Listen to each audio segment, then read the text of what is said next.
ونستعينه ونستهديه ونعوذ بالله من شرور أنفسنا ومن سيئات أعمالنا. من يهدي الله فلا مضل له ومن يضلل فلا هادي له، وأشهد أن لا إله إلا الله وحده لا شريك له، وأشهد أن محمدا عبده ورسوله. أما بعد، أحييكم بتحية الإسلام ألا وهي السلام عليكم ورحمة الله تعالى وبركاته. يقول الشاعر عنترة بن شداد: إذا كشف الزمان لك القناع ومد إليك صرف الدهر باعا، فلا تخشى المانية والقينها ودافع ما استطعت لها دفاعا، ولا تختر فراشا من حرير ولا تبكي المنازل والبقاع، وحولك نسوة يندبن حزنا ويهتكن البراقع واللفاعا. يقول لك الطبيب دواك عندي إذا ما جس كفك والذراعا، ولو عرف الطبيب دواء داء. أكمل. صح.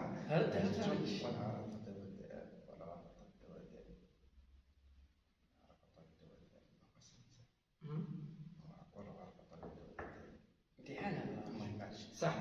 ولو عرف الطبيب دواء داء ما قاس النزاع، وفي يوم مصانع قد تركنا لنا بفعالنا خبر مشاع، أقمنا بالذوابل سوق حرب وصيرنا النفوس لها متاعا، حصاني كان دلال المنايا فخاض غمارها وشرى وباعا، وسيفي كان في الهيجة طبيبا يداوي رأس من يشكو الصداع، أنا العبد الذي خبرت عنه وقد عاينتني فدع السماع، ولو أرسلت رمحي مع جبان لكان بهيبتي يلقى السباع.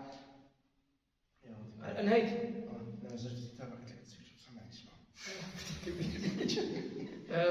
نشكر الشيخ الفاضل على هذه المقطوعة الشعرية التي هي على منوال بحر الوافر مفاعلة فعول، والتي كان رويها حرف العين، وكما قال ذلك البيت الذي نريد منه أن يعيده لنا: جس الطبيب.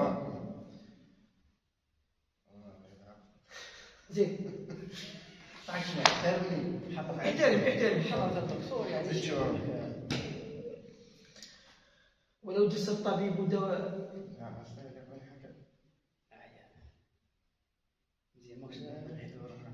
وعرف الطبيب دواء داء.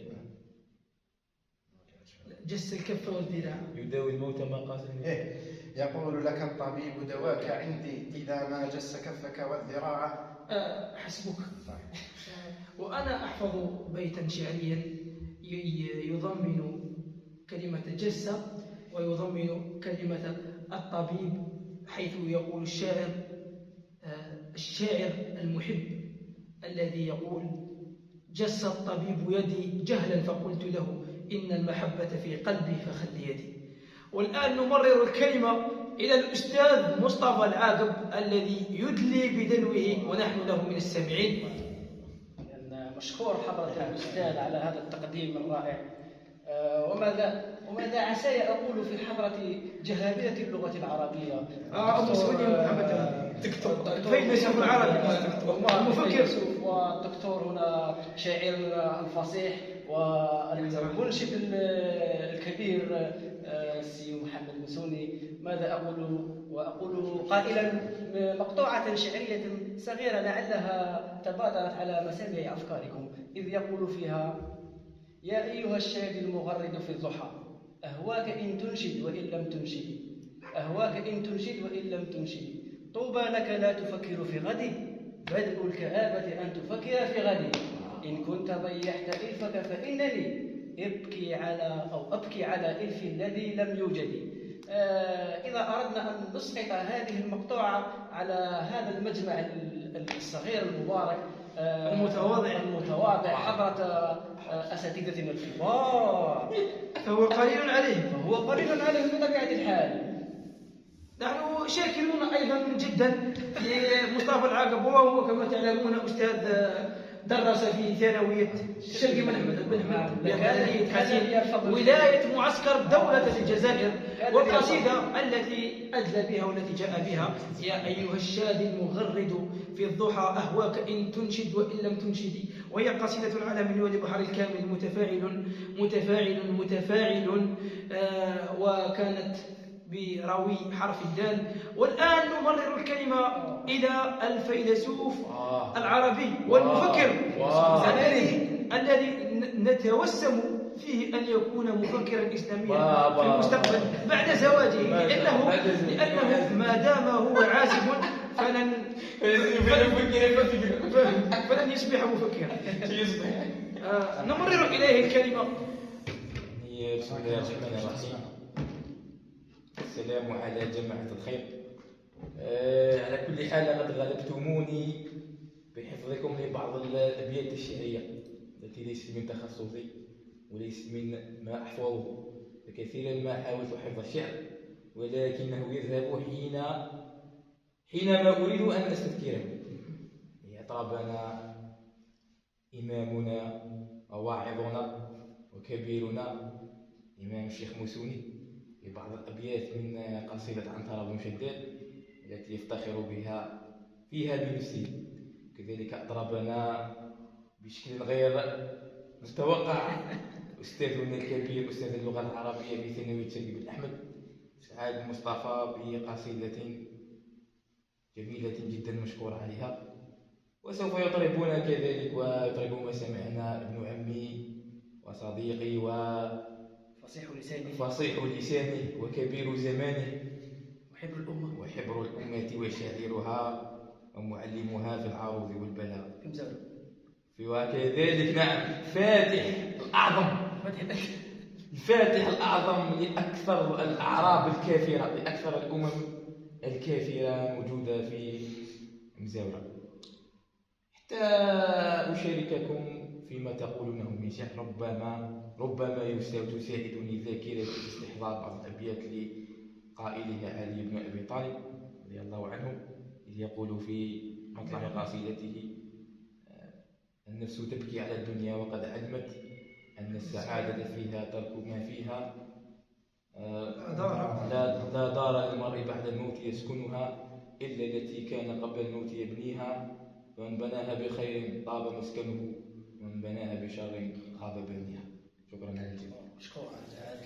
مشكور بن بويدر عمر، وهو ابن العم ورفيق الطفولة كما تفضل قبل قليل بحديثه وبنغمته وبصوته الجهوري هذا. كنت أخال أن الشيخ سعيد الكملي وكأنه يلقي علينا بعض الكلمات. أما أنا فماذا أقول؟ فمي يفتش عن فمي والمفردات حجارة وتراب.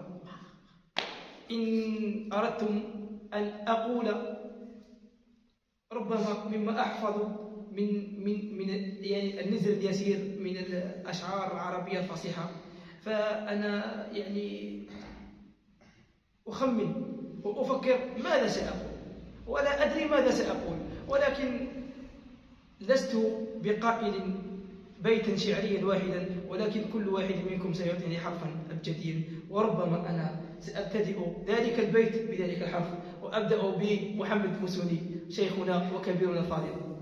حرف الحاء. حرام على قلبي محبة غيركم كما حرمت عن موسى تلك المراضع. حرف لعل الحرف الذي يتبادر على ذهني هو حرف الباء. بربك هل ضممت إليك ليلى قبيل الفجر أو قبلت فاها، أو نقول بيتا شعريا نزيها وشفافا: بانت سعاد فقلبي اليوم متبول متيم إثرها لم يفد مكبول. ونبدأ بعمر.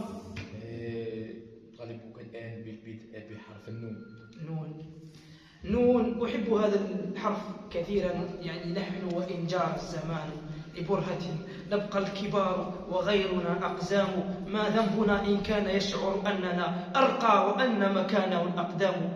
وأيضا البيت المشهور: نعيب زماننا والعيب فينا وما لزماننا عيب سوانا، ونهجو ذا الزمان بغير علم ولو نطق الزمان إذا هجانا. النون زاخرة بالأبيات الشعرية في تراثنا العربي، وما يسعني أن أقول إلا وما من كاتب إلا سيبلى ويبقي الدهر ما كتبت يداه، فلا تكتب لنفسك غير شيء يسرك في القيامة أن تراه. وهناك بعض الأبيات الشعرية التي تتبادر إلينا، يعني أخلاقية.